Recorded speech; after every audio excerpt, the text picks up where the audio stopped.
Whew, what's going on, everybody? Welcome back to the Coffee Q&A, your daily dose of coffee Q&A here, weekdays at 10 a.m. Eastern.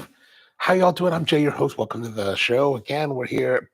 We already said that. Anyway, normally, not normally, once in a while, I'll go up to Pennsylvania. There's this Amish guy that has a dairy farm just across the Maryland-Pennsylvania border that sells milk, and he has raw milk. And once in a while, I'll buy some raw milk and bring it back. However, yesterday I was down at this local market, and there's a local dairy called Family Creamery that had a little booth there. They have a stall at this market, and I was like, oh, look, they have this product, this raw milk. And here's the thing: in the state of Maryland, raw milk is actually illegal for human consumption, or it's illegal to sell for human consumption. So it's illegal to sell raw milk for humans to drink or consume, but it is not like a Schedule A drug where it is illegal to possess and consume it, right? So, for example, it's illegal to sell cocaine. It's also illegal to possess cocaine. It's also illegal to consume cocaine, right? You can get charged for other things. However, you can only be charged for selling raw milk, except in this case where in the state of Maryland, they made some changes, I think in 2006, where they're able to change the labeling. So as you can see here, it says raw cow's milk for cats and dogs. And I first saw this at their creamery quite a while back, and I was like, for cats and dogs, what's the difference? And then I was up in Pennsylvania, like I said, not too long after that, and the farmer was like, oh yeah, we sell raw milk. And I was like, oh, raw milk. So what is raw milk? Okay, raw milk essentially at the very, well, and so there is this, this is whole milk. This is regular whole milk from the grocery store. In this particular case, it's from a company called Giant Foods. That's a local dairy, not dairy, but local grocery chain that has, of course, their own private label milk. Kioni, aloha to you, man. How are you doing? Mom, good morning. And Peter gives us greetings from Japan and Thailand. Konnichiwa, konnichiwa, and sawadee-ka, sawadee-ka. Good to see you both, or both of you, Peter and Lee. No, okay. Anyway, so like I'm saying, what's the big difference between these two? So you can buy, so raw milk, well, what does it say? Oh, it says here, okay. It does say here a little, I just noticed this now. Bottled on the 16th of 2024 of August, and now good for 10 days. So we've got until the 26th. This is expiring on the 27th, or sell by on the 27th. So we should be consuming these right around the same pace.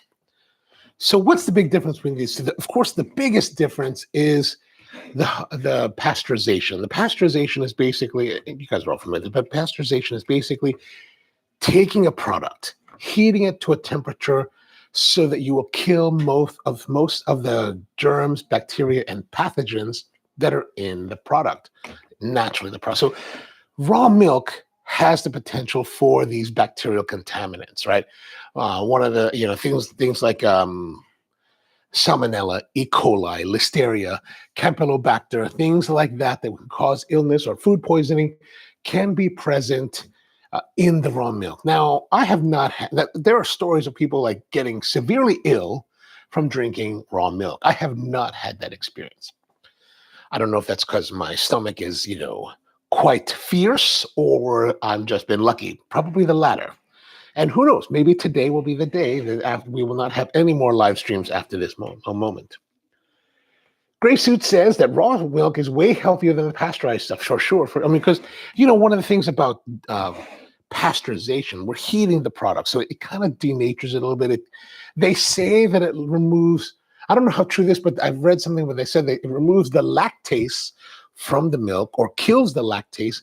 That is actually something that combats lactose intolerance in people. So I don't know. I don't have lactose intolerance, unlike a lot of Asian people.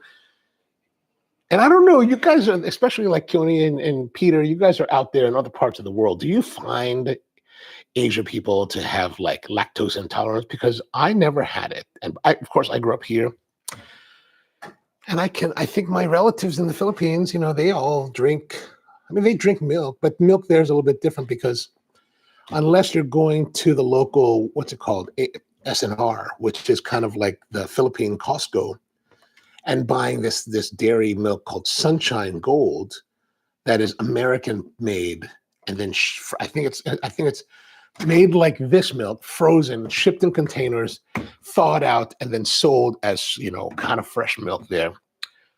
Most of the other milks that are available are what we call UHT, ultra high temperature process, which are pasteurization. So those are the ones in the boxes, kind of like how a lot of the oat milks come in. Those UHT packaging that is shelf stable for like 3 years, right? So you've got milk that's shelf stable for 3 years, but the milk is so denatured, and so because they have to heat it to like 180 plus Fahrenheit for so many seconds to reach that pasteurization temperature so that it can be shelf stable. And that milk is just terrible, just the worst. Like, I wouldn't drink milk. If that was the milk available to me, I just probably wouldn't drink milk at all.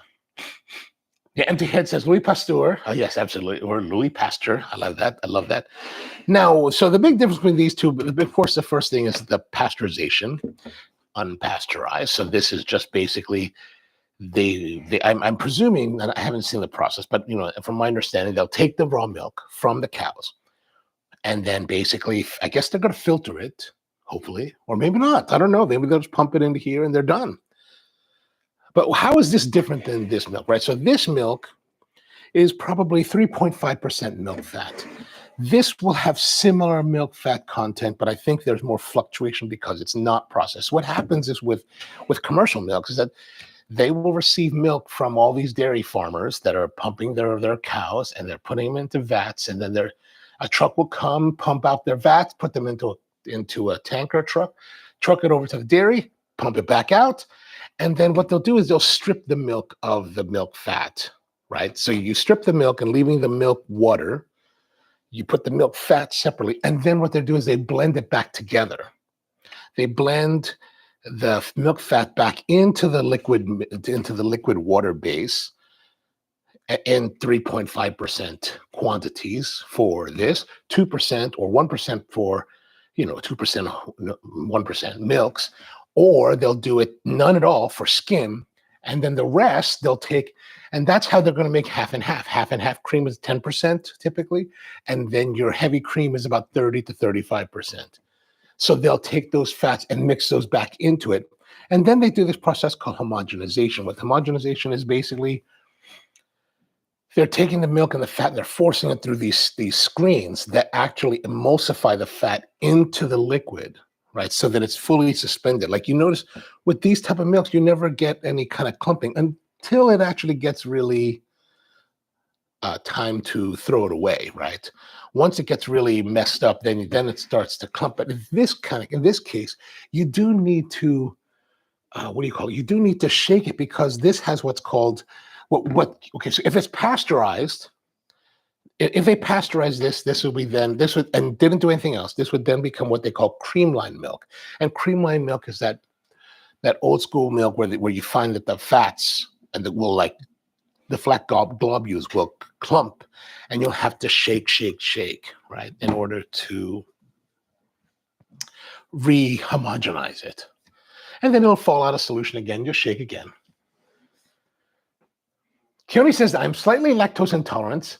I can only have a little milk products, milk, ice cream, and cheese. Well, at least you can have ice cream and cheese. That's really the only thing that I really worry about. I don't drink too much milk like this, but I do like having cheese. I've been eating a lot of the Sundager blue cheese. And then this company here, they had a blue cheese that they make at their farm. I didn't buy one, but because I have so much cheese already, but it looked like they had a little bit smoked and maybe brined. I was like, interesting. I'll try that next time. George Brightman is with us. What's going, George? If you start consuming raw or unpasteurized dairy product earlier in life, it seems that one develops a healthier biome. Well, I'm kind of late in the game then. Peter says that need good gut bacteria as babies. See, we're back again. That's silly. As babies, we'll get our first, I think it says we'll get our first dose from our mother's breastfeeding. Ah, nice. I don't think I had breastfeeding when I was young. I think we were using Similac. My mom's a pediatrician, so it was Similac all the way, as far as I know. As far as I know. All right, so these are the big differences. Let's do a little tasting of the milks to see. All right, let's look here. We're going to go here. Let's do our regular milk first. Pour a little bit of that in here. Oops. And then you can see that it pours a bit differently, a bit thicker. There's definitely a color difference. This is probably because of the type of cows and the feed being used. The Priegel family creamery is going to be, I believe they're using more Jersey cows with a lot more grass than the commercial. So let's have a taste, or let's see. Let's see here. Empty Head says, I saw this crazy video. Someone left blue cheese in their car. The blue cheese mold. Oh man. Whoa, that's crazy. Blue cheese across the car. All right, let's have a taste. It's milk. It's milk, sweet, light, creamy, nice. You know, just what you would expect from American milk. Like you drink that and you're like, I would like to have some chocolate chip cookies right now. Maybe some Chips Ahoy would be all right. Or if you want to get really crazy, the Keebler Fudge Stripes. Oh, that would be nice. Okay, let's try this one now. Of course, more yellow.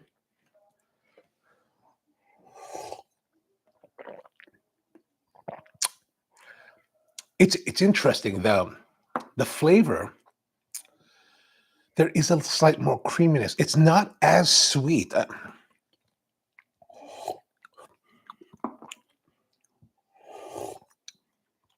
Yeah, the sweetness is different. Like this is a fuller flavor, lesser sweet than this. Huh, that's actually interesting. One of the nice commercial milks that I always enjoy, that I can only get when I'm traveling, is when I'm in Tokyo, I usually get Meiji milk. Meiji is their brand. It's kind of like this in some respects, maybe a little bit creamier. Or maybe I'm just saying that I like it better because, you know, you're in Japan. You're like, oh, I have my Japan. I'm in my hotel room. I've got my Frugra cereal, and I'm really loving life. So there's definitely a bit of a different flavor to it. And I think it's coming from the grassy feed that the cows are taking. I'm thinking. Eduardo, hello, man. Good to see you, Eduardo. Good to see you. Empty Head says that the car was hairy looking. Can you imagine? My gosh. You're like, I wonder how many days passed before he came back to see his car. And you know, by the way, one thing, Empty Head, there's no shame if this guy that you read about might be something that you experienced. No shame there. No shame there. Different mouthfeel for the unpasteurized. Yeah, absolutely. Absolutely. Okay, so now, can we use, like, so one of the questions that I had for what I was thinking a while back was like, you know, could we serve something like this at the new shop? And say, oh, no, that would be totally illegal. Like, they would totally come, the health department would come completely down hard on us for that. They were like, what are you doing? You're going to give bacteria. So there is a chance of bacterial contamination when drinking raw milk. Is it a tremendous chance? Perhaps. I didn't see any kind of I didn't see any reports about, what do we call it? How much percentage or how dangerous it really is. It's just that there is that danger, right? They could have missed something at that. Maybe they filtered, or maybe they don't filter, but there could be some kind of contaminant depending on how it's being handled. I'm also a little bit thinking about mycotoxins, because I've been reading about molds in coffee, because one of the comments on one of the videos I was asking, is there mold? And I wasn't sure what he was talking about. Then I looked it up and I was like, oh, people are talking about mycotoxins lately. And I got into a conversation with this guy who was talking about, I have a clean coffee brand. And I was like, what? Anyway, we'll go into that another day. So we got some basic tastes. Now, let's talk about using this product in coffee. Like, how will it be comparatively to each other, right? Okay, so let's go and look at our espresso machine here. Whoops, not that way. Okay, so here we go. We'll go back to the espresso machine that we were at, yes, the last couple of days. Now, I haven't touched it since yesterday, so we're going to grind through a little bit to blow through some of the coffee that may be stuck in here.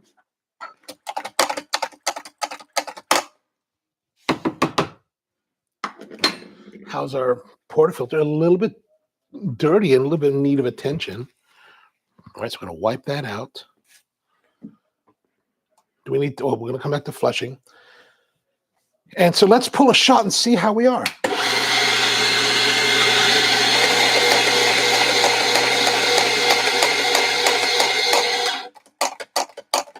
Now, yesterday I talked about, using this to hold the coffee.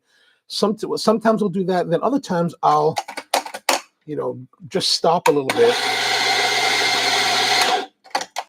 Oops. Okay, that should be pretty good. Let's move that around. Don't go too far with that.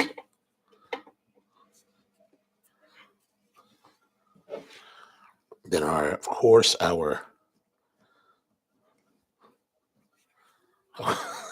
all this talk yesterday about tapping, this is actually where we used to tap, right? So do a little bit of this, and so we would do a little bit of that, and then a tap, and then we're not going to do any more tapping. That's antiquated. Now let's make sure that this runs clean and not overheated. Okay, that looks pretty good. Now, I remember yesterday I was talking about lock and loading, so I just picked up that, but I'm picking up the same time, so it's really not an additional motion. Uh-oh. Sometimes get a little bit of leak around the seal. This is really a test shot to see how are we doing. Is this where we want to stay with it? Okay, that's good. So there it is. Let's go back over here and see. Actually, that shot looks pretty darn good. A little fruitiness, some brightness. Not too much base end. I did add more coffee today. I picked up some of the espresso blend from the roasted, the storage area where we're keeping all the roasted coffee, and I added some more, so we'll probably get into that as we're making these shots today. Okay, so that's fairly good. That's a fairly good shot. George is asking, still using Agent 99? Absolutely. Peter says, how about heating milk and using it for pour over instead of water? Oh, that's an interesting thought. Maybe we might have to do that tomorrow.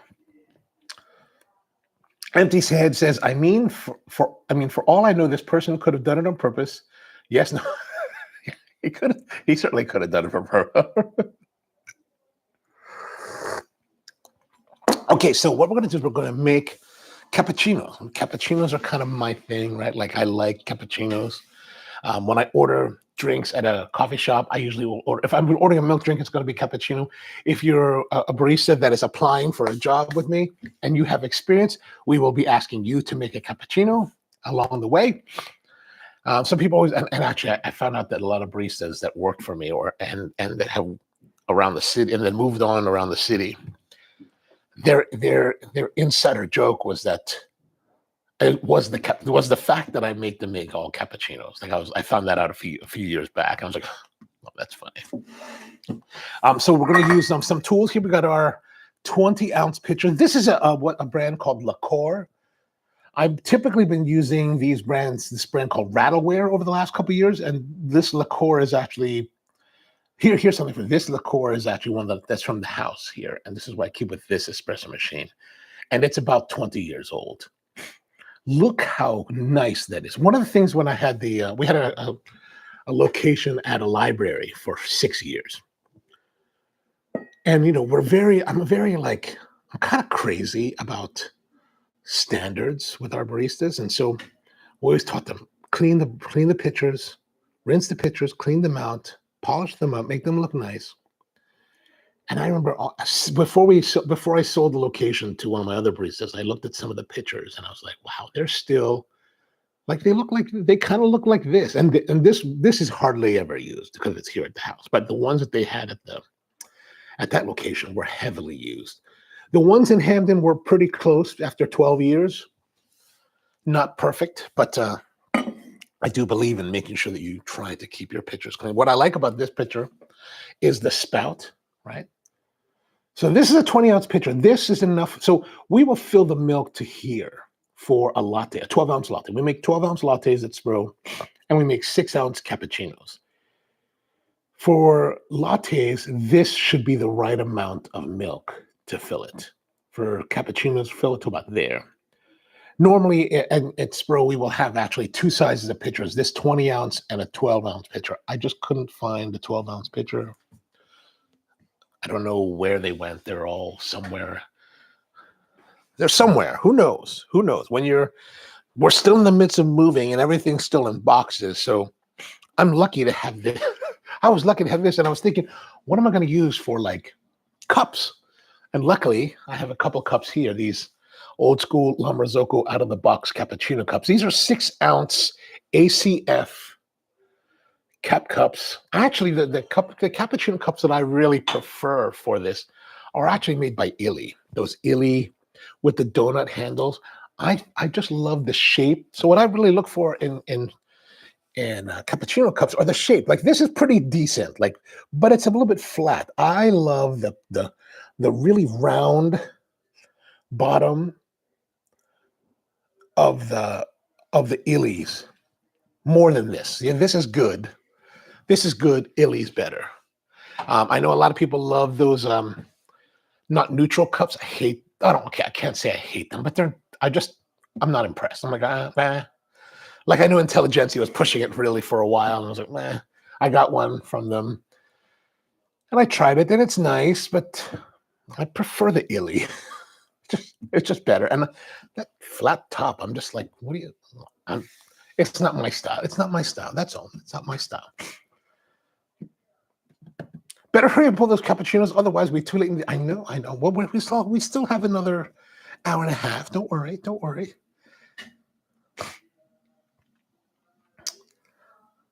The beans, coffee beans. I'm guessing coffee beans. Oh yes. The artwork on the label. Do I even have a label here? Does that bag have a label on it? Oh yeah. So this is a bag that I have for our Espresso Agent 99. So Agent 99. So how this name came about was because we would change our espresso blend, we would change the designation. So espresso number, like it started at number, we started at, I guess, 1, 2, 3, 4, 5, 6, 7. And so we got up in higher numbers. And finally we reached, we blend 84, 85, 86, 89. And so finally we reached 99. And I was like, you know what? We're going to stop. We're going to use, if we continue with the numbering system, we'll still continue to track internally the exact components of the blend, but we'll no longer utilize the number for the for the public facing name. Because I was thinking maybe that's getting a little bit too confusing for people. And then, will they be like, I remember when we had Espresso 88. That was so much better. It's like, oh no. George says full bowl effect in the Illy design cups, and the handles are. Yeah, I love. Actually, for the espresso size, I think the handles are great. The cappuccino size, I think the handles are a little bit small, but I just love the shape of it, plus the way that it delivers to your palate. I like all of that more than I like the donut handle, because I think the donut handle on the cappuccino cup should be slightly bigger, because it's pretty much the same size as the espresso cup.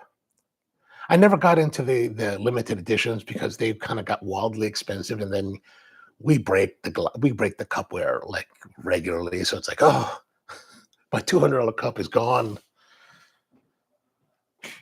Thank you for showing your. Yeah, Barbara Felton. I grew up watching, afternoon reruns of Get Smart. So I was like, oh, Agent. When we felt at the name, I was like, let's do that, Agent. All right, so let's make a drink. Let us make a cappuccino. We're going to use the regular milk first and use that kind of as our baseline control. Whoops, that's a little bit too much. As you can see, I'm so used to pouring a certain way, but we will use this. We're just going to have to waste a little bit. What we can do is that I will sometimes fill it here, right? Especially if I have orders for 2 cappuccinos, and then make the 2 with this milk. Now, there are other techniques you have to work into it to do that, but we're not going to get too crazy about that. All right, so let's forget that. So the espresso shot, we're not so, the espresso shot was good. We're not going to overtly concern ourselves with the espresso details. Now, it looked fine. All right, or maybe we will. Well, I don't know why. Why not? Why not? What are we doing here? Okay, so clean again, right? Clean again. Oh, while we're doing this, turn that on. We've got our milk. What we want to do is purge our wand.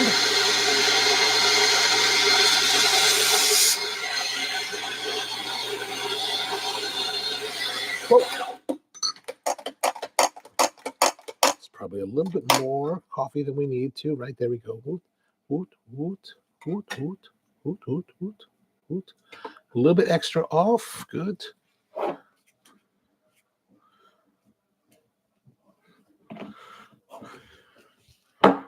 I like to flick everything back into the.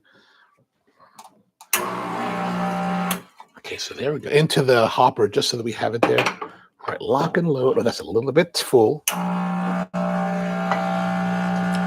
that down. Now we're going to. Is it coming? There we go. It's coming out. So let's.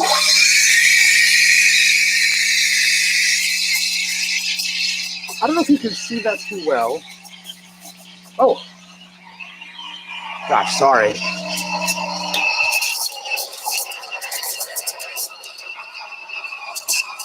All right, this was a terrible. I got so distracted. All right. Not the best. And we need a towel to wipe things off. See, I'm not prepared. I'm not quite prepared.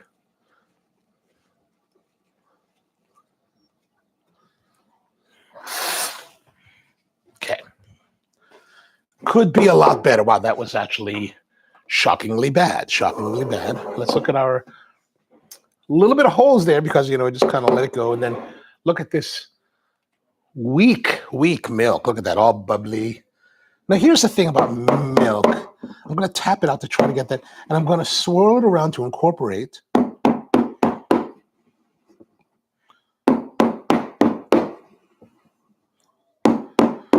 Now, one thing to bear in mind, the different machines that are producing your steam, as well as the size, the diameter of your steam wand, as well as this type of steam tip, will have a big impact on how your milk steams. Like, I don't have enough. I can tell already I don't have enough milk or enough foam in here. So it's going to look fairly poor. Yeah, it's very thin. Look at that. That's weakness. That's terrible.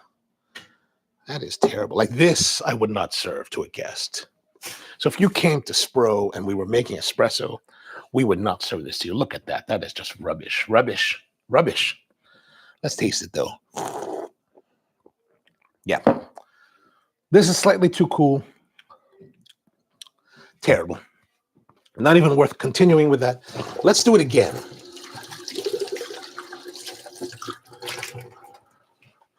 Let's do a quick rinse of all of our materials.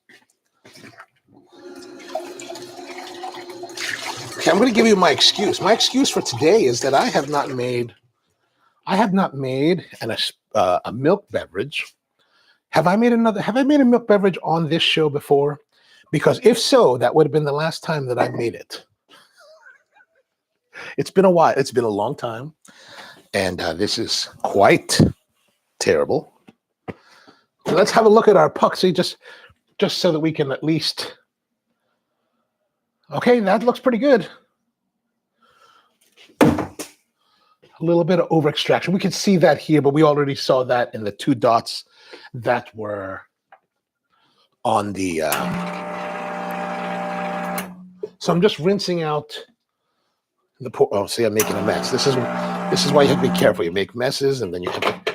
Anytime there's mess, you have to clean. So and that's one thing we always try to work with our baristas to work on their techniques, because every time you have to do something like this, it's burning your time. And when you have a busy shop, you don't really have a lot of time to waste for that. Okay, so let's go back. We're going to do one more time with this milk.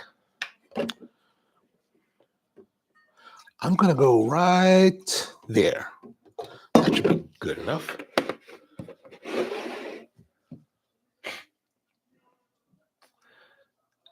Peter says Asian teacup has no handles. If it's too hot to touch, it's too hot to put on. Good point. That's a good point.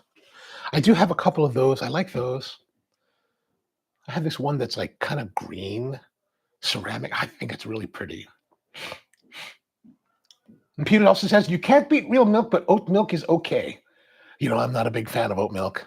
I'm not really a big fan of oat milk only because I can't make it at home, or I can't make it in the shop. Like, we did a test when oat milk first started to become, people first had an interest in it. I mean, this is maybe 10 years ago. And I was thinking, okay, let's consider doing oat milk, and how would we do it? And so we took a bunch of oats. You know, I got, was it Bob's Red Mill, I think, or maybe it was just, oh, we had Bob's Red Mill because we had a lot of, that's what we used in our oatmeal cookies. So we had like 50-pound bags of Bob's Red Mill. Took the Bob's Red Mill and kind of followed the same thing that you do with like a horchata or some kind of, nut milk. Soaked it in water for a few hours, mixed it with maybe a little bit of dates to give it a little bit of sweetness, and then blended it and filtered. Man, it tasted great. Loved the flavor. I was like, oh, this is really nice. Like, this is really nice. And then we went to make a cappuccino with it. Here's the problem with oat milk is that with natural oat milk, the moment we hit that milk, and we're just using water, it was just water, Bob's Red Mill oats, rolled oats, and dates, maybe like 3% dates. The moment we hit that, when we hit it with the steam wand, oatmeal. I was like, ah. So that's really that. I like the flavor of the oat milk cold that we made.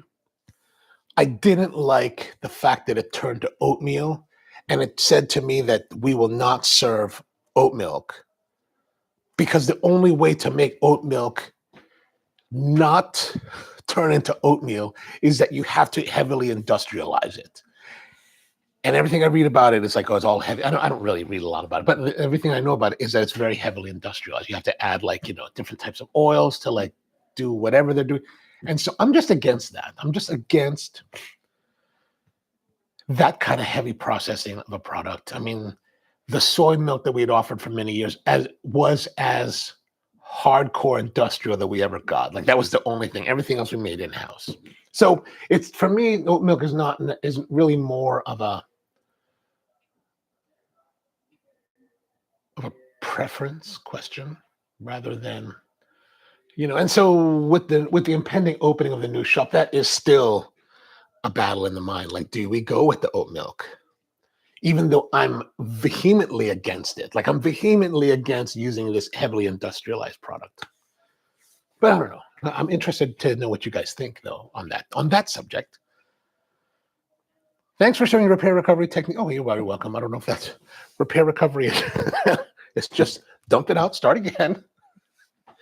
Don't serve that rubbish. That was rubbish. All right, let's try again. Let's go back here. We're going to go and excuse me. Okay, so like I said, we use this to kind of multitask.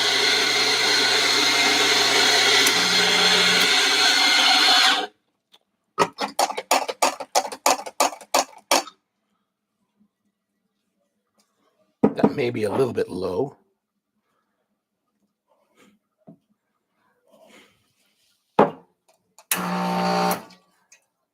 Clean off those things. Oh, no, that's fine. You can always kind of feel how thick it is. Purge the wand always. Okay, we're going to wait till it makes... Okay, there we go. Now we're rolling. Now let's go with it. And now I like to swirl the milk. Oh, that shot's looking kind of weak. I like to swirl the milk this way and stretch it out. Come on, baby. Ouch. Stop. Oh, this is another experience of rubbish. Gosh, this is just all rubbish. Okay, the shot's too long. We need to, gosh, this is really poor execution. Like, I'm not used to this machine as a steaming machine. Look at that. A lot of volume. God, that's like maybe 2.5 ounces. So a bit long. We can see that there's a little bit of over extraction here and here, right? See, the problem with this, the difference with this one machine is that I've got a very big pitcher and a small amount of pressure coming out of the machine compared to, like, with a Lamorozoko Linea, it's like, and that's really what I'm used to, is massive power, right? This is a little bit of power. And it's got a two orifice steam tip, which is good, but it could be, it doesn't have as much spread. Okay, let us try to pour this and see what we can do. This is a little bit better. Oh, that's terrible. There, the oyster. Here's the new latte art, the oyster. Now you can see how much it's moving as I'm moving it around. This is too little. Like, I was not able to stretch this enough. Part of the reason I'm not able to stretch this is because it's actually a pretty large pitcher for the size of the machine. So I'm actually having difficulty trying to get it to maneuver without hitting this, right? This, I could probably pull this out more. Wait, let me wipe this off here.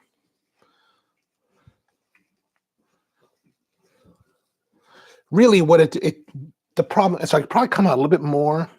Maybe we'll do that for the next one. The problem is that, you know, I'm just not used to working on it as much as I used to be, right? Like, I bought this originally in 2002 or 2003 when we first were going to start doing espresso at the shop, and I bought this as our production machine. And so we started with this, and then we went from this machine to a Lamorozoko Linea 3 group. So I haven't, I mean, and it's, even though it's here at the house, I don't use it that often. So it just takes more time. The more you use your equipment, the more you learn it, and the more you figure out how to take advantage of it.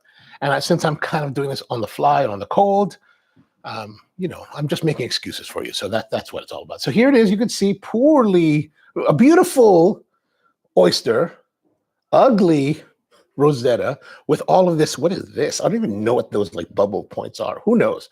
We would have to give this, like, poor scores in the latte. Plus, also, you can see, look at how much jiggly it is. So this really tells us that we're not having enough.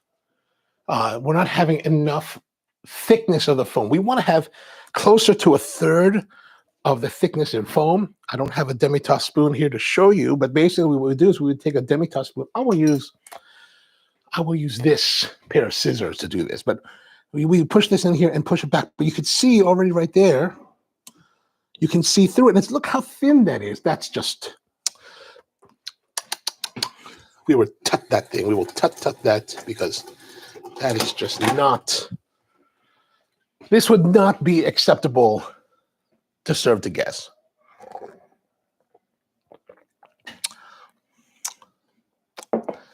So many things are wrong with it. Over extraction, so we're getting a little bit more milkiness. We're getting a little bit too much more brightness.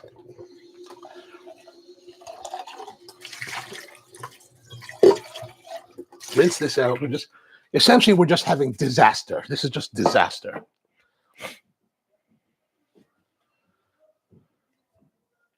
The Pac-Man. Peter says that plant-based milks are heavily fortified.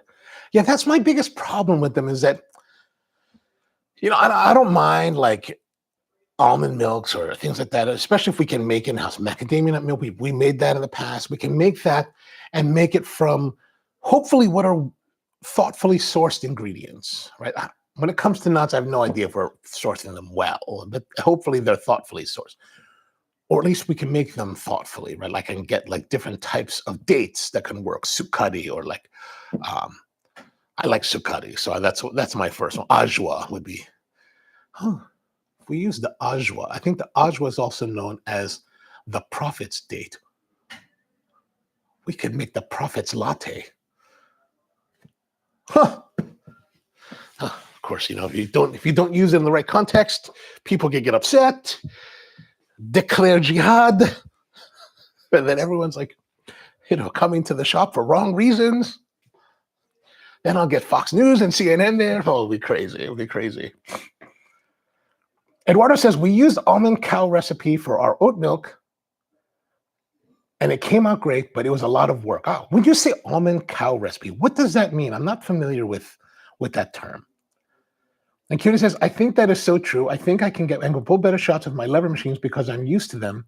And the same is true with the grinders I have. I don't think I would do well with, I'm presuming with my machine. Yeah, I mean, this is the thing. Like, it takes time for you to get used to it. And this is what we kind of touched about the other day when I was talking about competitions, that competitors are used to their home machine. So it's much more, did we talk? Oh, maybe I didn't talk. Oh no, I didn't talk about this on here. I talked about this when Hoon asked me to come on to his show last week. But I was talking about how competitors in competition, the pressure is different because when they're at their home shop, in their home machine, in their home bar, they're so used to how everything's laid out. Right? They know their workflow within their space, so they're very comfortable, and it's easier for them to make high quality drinks than it would be in a competition setting, no matter how much they practice. And so, same thing like the Keone's touching on is that it's always about like how well versed are you in your own equipment, and if you have your own equipment, you can work on it a lot and really get to know it. Even though this is my own equipment, I don't know it that well, obviously. Okay, so let's try making a cappuccino with our, what do we call that? With our raw milk and see if there's any kind of difference that we can discern. Okay, we'll put that a little bit. Hopefully that's the right amount. Let's go back to the machine. I mean, the puck looks nice and dry. That's nice and solid. And very little, maybe very little over extraction. Huh. Maybe I pulled that better than I thought. But the results were not that pleasing.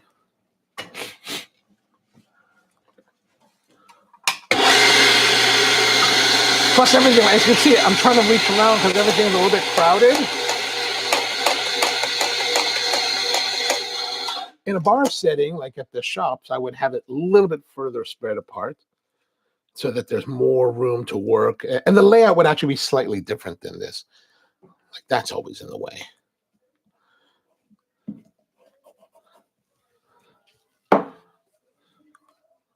So wipe it off. So what I do is I'll wipe it with a palm, but I'm always keeping it away from gouging into. Okay, here we go.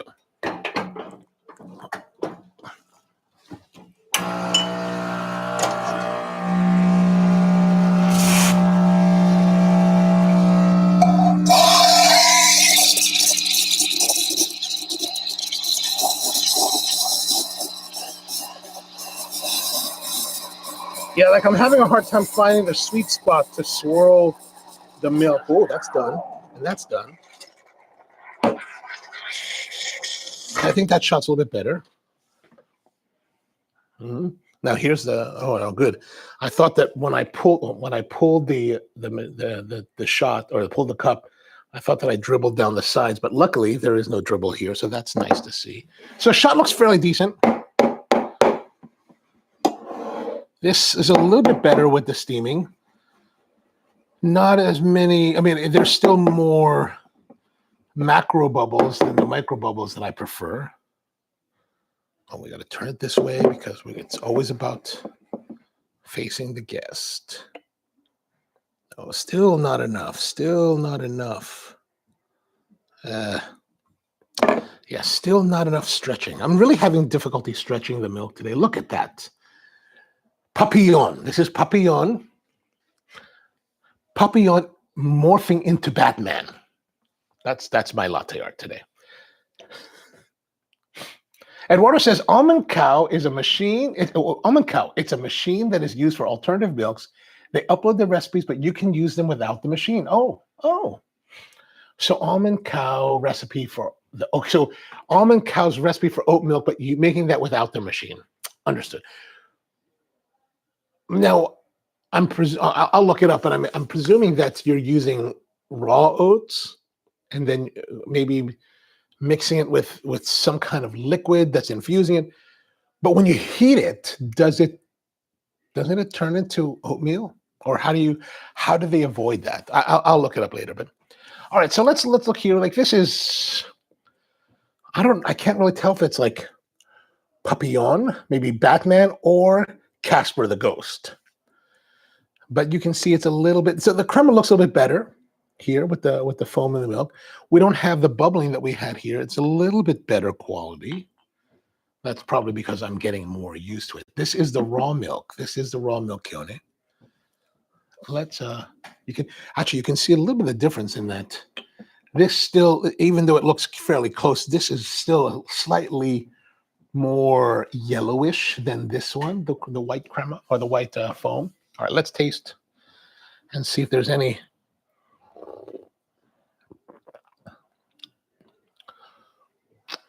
All right, that actually milk is kind of better. Now we're not getting the same. The problem here is that we're not getting apples to apples comparisons. Like this one this has a brighter feel on the palate. This has a sweeter. This is definitely more what I like. This is less. But I think a big part of that could be the way the shot was pulled. Like this was a longer shot pull. So we're getting, and it showed signs of over extraction, right? So so our compaction here looks good. Let's have a look at this just as a comparison. Good compaction there. And then, this one's actually even more oils at the bottom. We had less oils in the first shot. So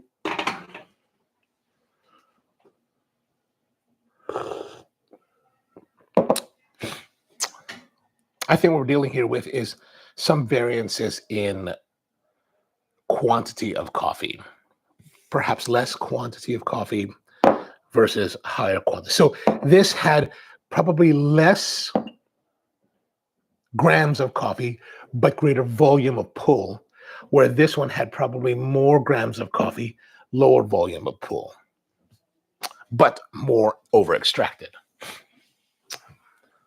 This is why, like, making great drinks is kind of difficult because there are a lot of variables in play. Plus, the way that you're steaming the milk, how you're approaching the milk, the way that you get it to swirl. Like one of the things I'm having a little bit difficulty here today is getting the pitcher getting the milk in the pitcher to swirl. Like I like to have it swirl in this way, right, in this direction. I like to stretch it by considering quadrants. If I break this into quadrants, I like to put my steam wand down across here, down into the lower left quadrant, and use that force to turn the milk in a counterclockwise direction, right? And then I want to ride that steam tip, right? So if this is the level of the milk, and this is the steam wand, right? I want to ride that steam wand tip like right on the edge. That way we're pulling in the milk or pulling in air as the milk is swirling around, right? Injecting that, and that's what's creating the foam. Now, part of that is also being balanced out by the size of this tube, right? Like this side, this steam wand tube is appreciably smaller than the one on my Linea, and the steam boiler, of course, is appreciably smaller than the Linea. Like you can get massive quantities of steam from the Linea. Like for example, the Linea, I can have my 3-group Linea. I can run all 3 group heads and both steam wands and not have pressure fluctuation, not have major pressure fluctuations. That's how much power that machine has. And that's a big difference. That's where really the commercial and the home comes into play. Like the difference between the two comes into play is that you can really, like this can match the criteria of a commercial machine, like the water temperature, the brew pressure, the steam pressure, the fact that it can generate steam. But the difference between something like this and a commercial machine is the way that it can sustain that, right? So, like I said, you could run a 3-group linear, run all 3 groups and both steam ones and not have to lose a step. This, by running both at the same time, is kind of pushing upon its design limitations. But it's only designed to make one drink at a time, not to do multiple. So these are some of the things these are just some things to think about that you might consider, or they're just excuses that I'm making for poor drink making this morning. Peter says that art is pretentious, taste is everything. Yes, but I do, and I don't get me wrong, I do agree with that, right? But let's look at these, right? Like if you get served these, like let's just presume the flavors of the drink is the same, and they're both really delicious, which this one is not, and this one is maybe more delicious than this one. But would I say that this is totally delicious? No. But let's say they are fully delicious. These are well executed, like the shot pulling and the steaming of the milk is well executed. But the pour was messed up. Like you made a mistake with the pour. They look like this. Let's be honest. This is not as appetizing as something really, really pretty. And there's nothing wrong with that. What I tend to do at Spro is that we've never really had a big emphasis on latte art, and the fact that you go to some of these specialty coffee shops and the baristas are there and they're doing all of this. They're all doing this kind of thing, right? They're doing this, and they're making all this stuff, and I'm like, those are awesome. Like the ability of these baristas to make such works of art is truly awesome. And I've judged many of the latte art competitions around the world, and it's truly amazing. But if I'm a guest, do I want to be waiting for this barista to be like doing all that? No. And as an operator, I need you to get. You're paying $5 for the cappuccino, or no, or less probably. I need you to go. I need you to go. I need that barista to finish that drink and get to the next one, because you know what? It's costing me $20 an hour to pay you. I don't have you. We need to cover that cost. So hurry up. But I do think there has to be something to be said about, like, it has to look appetizing, right? Like even stinky tofu, they dress up, right? So, I was watching a video today about century eggs, and I was like, ooh. And they were showing how they put the century egg, and they put I don't even know what they put stuff on, because I haven't really had century eggs much, but they put the yellow, like shredded stuff on top. Like, oh, it looks nice. It looks nice.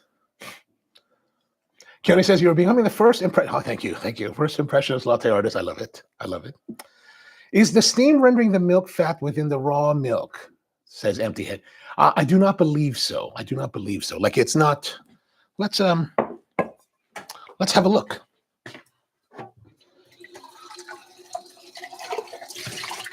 Typically, the fat in the milk isn't like. It's not like, let's say, like if we took butter and put it in the milk or put it in the drink and then did that. It's not going to do that. Okay, let's go here. Let's get this out of the way, because that's just in my way. Clean that off. Also, when you're doing your steam one thing I always teach our baristas is to make sure that you roll under, right? I teach them to have the fingers and roll under, so that you're wiping the bottom of here. A lot of times baristas and coffee shops will miss that, and you've got a nice clean wand, but the bottom of the nozzle is pretty cakey. Okay, let's see.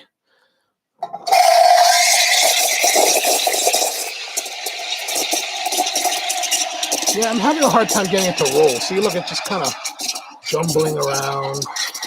Oh, this is terrible. Gosh, this is just horrible. Look at that. That is god awful. That's god awful. You know, we talk about god shots. This is god awful. So yeah, typically let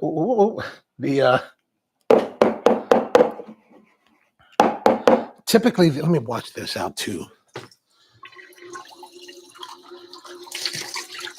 I was saying typically the fats in milk are not like they would be in butter, and they would, you know, render out and become like, look at that. All I did was steam, and still I can't get like foam. This is just terrible. Terrible, terrible.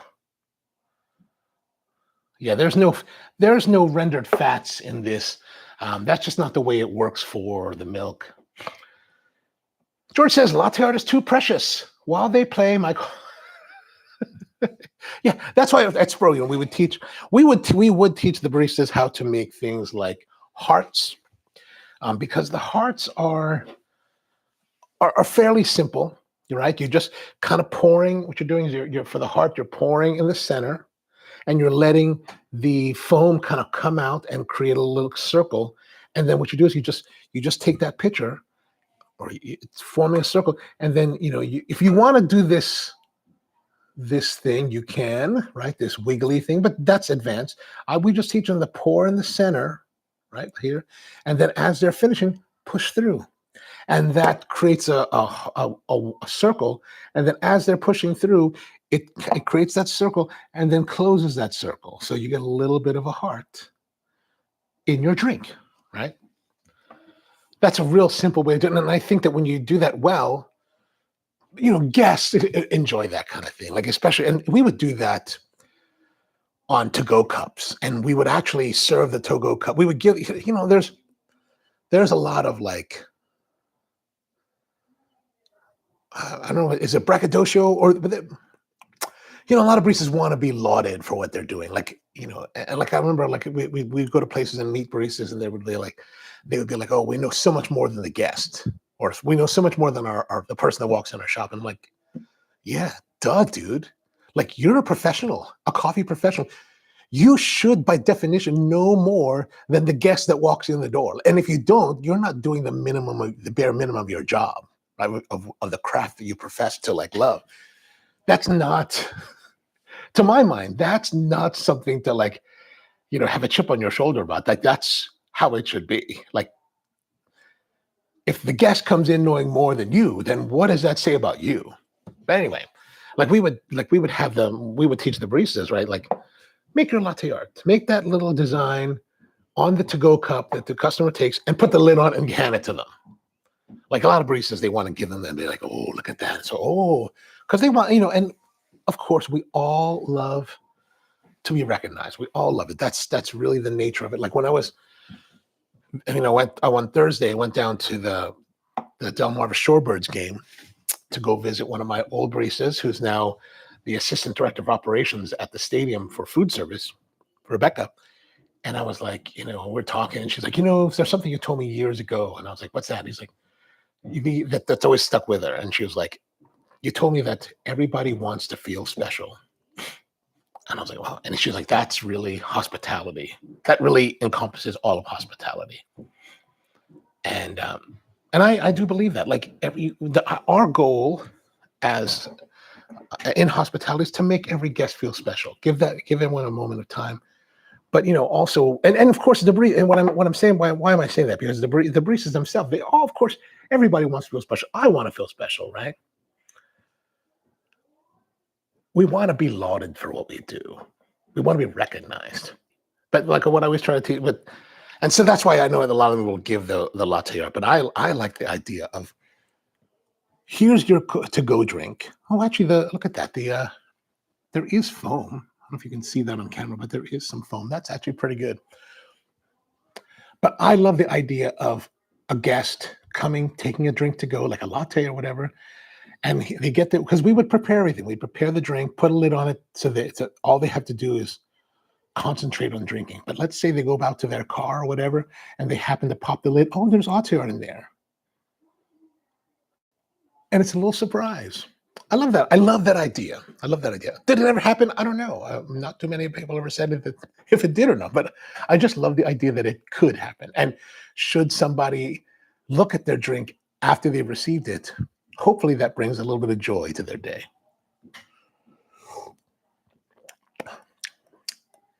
Ooh, that tastes kind of strange. Maybe a little bit organic. Now we're also, one of the things that you might think about is with raw milk, when you're using it in coffee application, that you're heating it. So any kind of bacteria that's going to be in here is going to be killed. Cappuccino, I would say probably not, because we're only heating the cappuccino probably to about 100, to about 155, 160 at the most. I don't really like to go above 160, 165 maybe at the for a cappuccino. Lattes, we want to do about 175 degrees because people expect lattes to be hotter. And we like cappuccinos to be cooler because we really want you to just be able to enjoy the balance of sweetness of the milk to the bitterness of the coffee. And for me, that's really what we're looking for with cappuccino. We want to have balance between the two. Good old day. Peter says, good old days. They just pour the milk in. And then George says, wow, lots of work today. Pretty soon it'll be the cleanup crew.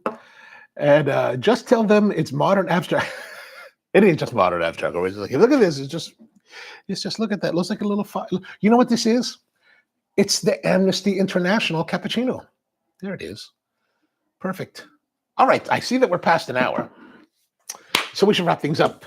Back again tomorrow. I've got to go get my haircut today. I've got an appointment with my barber. So I got to run down there and go see her.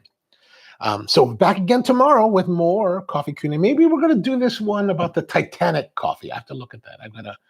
Matt was down in Tennessee, went to the Titanic Museum. Evidently, there's a Titanic Museum in Tennessee, Pigeon Forge, so you can go to Dollywood and see the Titanic. And he got some coffee for us to try. So I thought, maybe we'll try that tomorrow. All right, so hope you have a wonderful day. Thank you very much for tuning in. Aloha to you, Q&A, George, Peter. Always good to see you. Empty Head. Mom, always good to see all of you guys. So we'll be back again tomorrow, 10 a.m. Hope to see you then. And ciao.